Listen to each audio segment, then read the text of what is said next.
Hello and welcome back to our next hands-on tech demo. This is Eric, and today what we're going to do is we're going to take a look at doing some basic non-destructive editing inside Photoshop. So to start off with, you're going to want to have some type of photo to work on, and a great place to get one if you don't have it is you can go over to Pexels and be able to get some license free, and just make sure you're checking your licenses, folks that are just getting started out there, and then make sure you're following that. So I'm going to go ahead and we're going to work with this one. I want to give a shout out to the author here. So taking this one right here, and you can always check the info and see who's made it and all that type of stuff. So we're going to work with this image today and pull that up inside Photoshop. So I'm just going to come over here and open this guy. And I'm going to go ahead and turn those grid lines off here. You can have your extras on, but I think they're going to be in our way for today.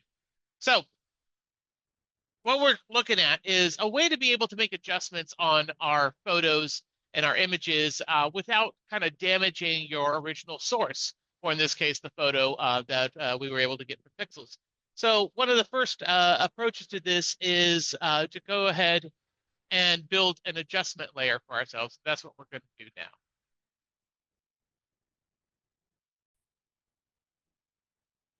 All right. So in order to do that, I've got my image loaded up in here. And what I'm going to do is I'm going to come down here to this little half circle there. And I'm going to click on that and open up to create an adjustment layer on this. So if I see this and I click on this, you can see all sorts of different adjustment layers that we can create in here. And that's going to start today with a brightness and contrast on this. So sometimes maybe you had too low of lighting or it's too washed out. And this is a way that you can kind of make a modification to that. Let me clear that drawing out of our way. All right. So with this, we can use this layer mask to be able to kind of control the look of our image without kind of damaging it.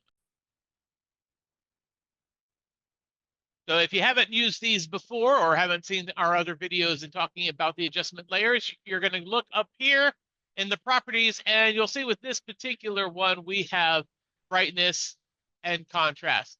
And if I modify those, you'll see it affect the image, but it's not damaging it. Again, this is just an adjustment layer. So I can come over and modify the brightness on my image here and really blow it out crazy high or make it get really dark. And vice versa, I can sit there and take the contrast up or down, kind of wash out those shadows or kind of punch it up a bit. Now, again, the key is to be very subtle with this. You don't want to make massive movements. And if you're kind of getting started and you're not quite sure how much is too much, you could always try using the auto and kind of see where that puts you at here. So for example, if I click on auto, you're going to see kind of the computer take a stab at what it thinks is the kind of base area that you kind of want to be. And you can see it didn't move it too much. It's a -9 on contrast and a +8 on brightness. So not too far. So I can see if I want to move the contrast just a little bit more. And I might kind of take that down just a little bit so his face isn't in so much shadow, but not too much over here. All right, so let me clear those drawings out. And next, what we can do is you can say, all right, how much did you want this? Now, obviously, this applied it to the entire area, but we don't really want that. You probably want it to just be the character, or in this case, the boy that we're trying to affect. So you might not want it to affect this background area that I'm drawing here. So what you can do is take advantage of the masking here, and you're going to see that again over in your side panel right here. This white box is essentially the mask for this adjustment layer. So if I select a soft brush, and if you don't have the brush by default over here in your toolbar, you might see the pencil inside of that. Just click and hold that down, and you'll see the other options if you're on desktop. So I'm going to choose the brush, clear my drawing there. And I've already got a soft brush selected. It's a 200 size and got soft edges. And what I'm going to do is I'm going to make my foreground color be black. Now, if it's not black, you can either swap this here, you can hit shortcut keys. But essentially, you want this front box here to be black again. If you have not seen the other videos, make sure that you've got your foreground color black, because that is going to essentially paint black on that mask for us. So when I have that there and I clear these drawings out of our way and select my tool again so I can actually draw on him. I can come in and take it out, and you'll notice that when I release the button here, you're going to see it changing on ours here. So trying to get our little arrow right up in here so you guys can see this. So keep an eye right over here inside your layers panel as I draw on this. You're going to see that change happen over here. Now you can use your bracket keys to increase and decrease your brush size. So in this case, odds are I didn't really need to change the brightness and contrast of the background. It's already kind of blurred out there for me, so I don't really need that. So I can kind of have the layer adjustment be just on the boy here. And we're not doing this too fine tuning today. Mainly it's just, again, for our tech demo. So you can see I can kind of make that adjustment on there. All right. So let's talk about some other adjustments we can do. All right, so the next thing that we can do is we can turn our image into a smart object. That's going to allow us to do filters and such on it without erasing or modifying the source data, which is always bad. So I'm going to select my photo image layer here again. And what I'm going to do is I'm going to right click on this and I'm going to convert this to a smart object. And you can see this right here. So when I do that, it's going to change the icon, and you should see this little icon kind of indicating that we've changed that as such. All right, so now that I've got that turned into a smart object, what I'm going to do is I'm going to select that layer in case I deselected it here. And I'm going to go ahead and add a filter. I'm going to add a Gaussian blur to this. So with that selected, I can go up to my filter menu up at the top, and I'm going to look for Gaussian blur. I've used it recently. It's up here, but if you haven't used it recently, it's going to be under blur and Gaussian. And this is going to pop this open. And you're going to be able to see, and you'll see it's kind of zoomed in there, so you might have to zoom out a bit if you want to see kind of the preview of it. But you can kind of play around with this. And of course, you don't want to make this like super, super harsh. But sometimes this is, good for kind of, blurring out some, small dust and scratches. Maybe there's some lint on his shirt or so forth. So we can go and adjust that. So maybe do it to 1.3 or so forth. In there just to kind of take out some of the little feathers that maybe were a little too scraggly on there, and we just want kind of the big feathers showing in that. So when you commit to it, hit OK, and you'll see this is actually added below your smart object over here inside the scene. Inside the layers here rather. And you can go back and edit that. So this is totally editable still. This is the nice thing about smart objects. I can come back in here and say, all right, let me go back, and if I wanted to readjust that Gaussian blur, just come over here and double click on the Gaussian blur, and you can open that back up. And you can be like, okay, maybe 1.3 was not enough. I can go higher. I can go lower. And again, it's a non-destructive approach. So really useful tool.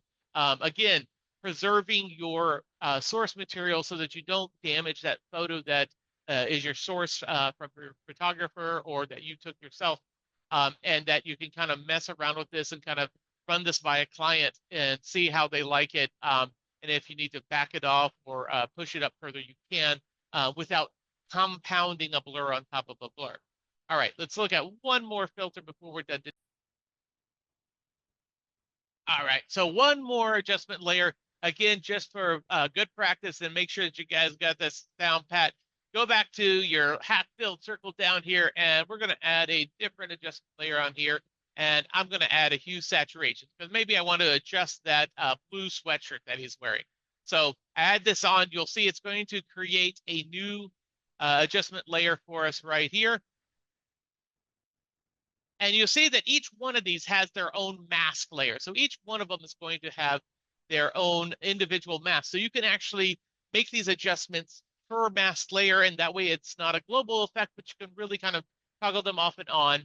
And kind of build up and modify and kind of mess around with your artwork or with your photos to keep the client happy. So in this case, I haven't done anything to it. So of course, you're going to see a little bit different options for this here. You'll see in preset default by default, for those that aren't aware already, it's in all rainbow colors. So it will adjust your entire image hue, saturation, and value.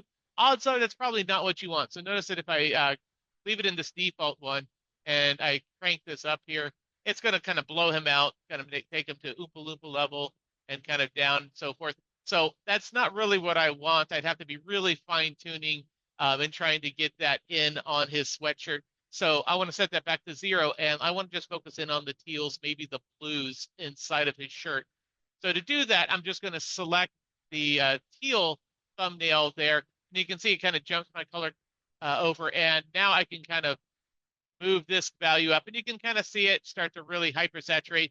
Now, just be careful. If you push this too far, you guys are going to bleed out your edges as those color values, try to get my arrow there, as those color values kind of hit the edge of where that range goes.